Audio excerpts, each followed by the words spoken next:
This is Dr. Don Boynowski for Blue Mountain Radio, KQBM 90.7. Today I'm going to be speaking with Dr. John Searle, Professor of Philosophy at UC Berkeley, where he began his career at the age of 26.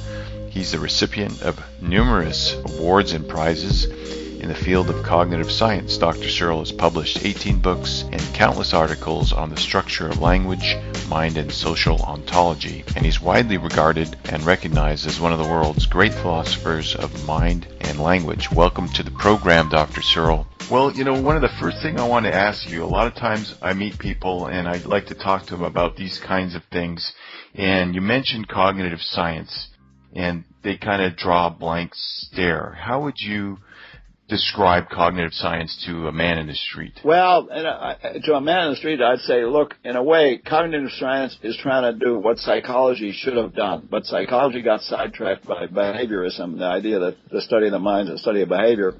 And so cognitive science tried to study the mind, so to speak, from inside, what's going on inside the mind. And that created the cognitive revolution. So I think cognitive science is a much more profound branch of psychology than much of mainstream psychology. In a way, here's the weird thing. How come psychology let cognitive science get away from them, just from an institutional point of view? And they did, I think, because they were still wrapped up in the whole behaviorist nonsense.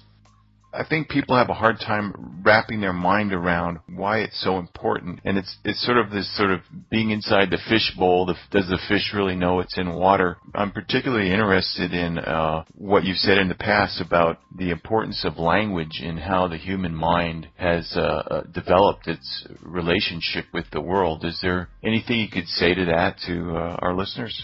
Well, I can say a lot about both of these points.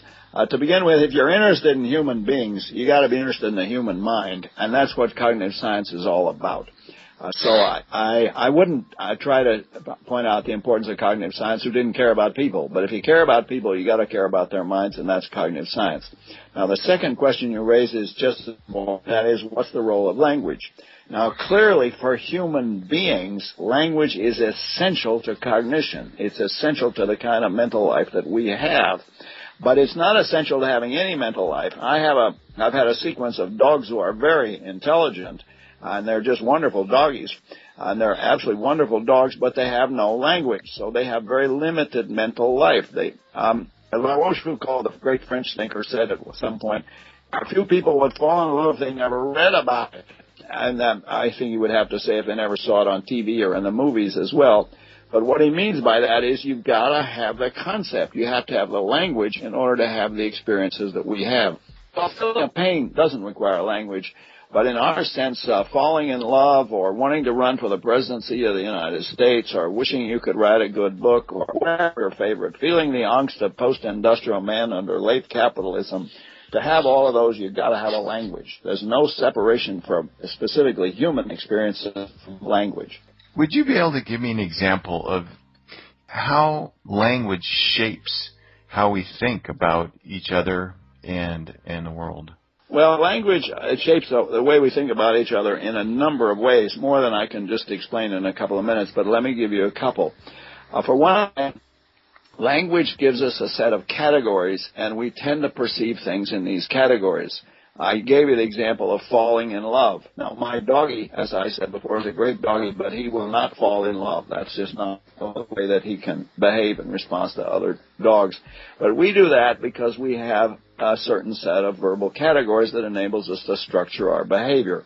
To take more obvious examples, I can't want to do a PhD degree or worry about my income tax if I don't have a language. Again, my doggie has wonderful thoughts, but he's not there busy wondering if he should do a PhD degree or wondering about his income tax. These are not problems that can arise for him because he has no language.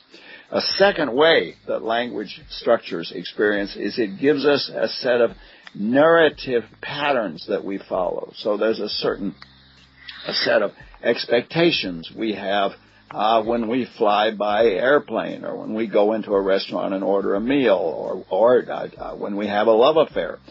or when we become a student in a university or get married, and all of that set are patterns of expectation, the narrative structure, the dramatic structure by which we organize our lives.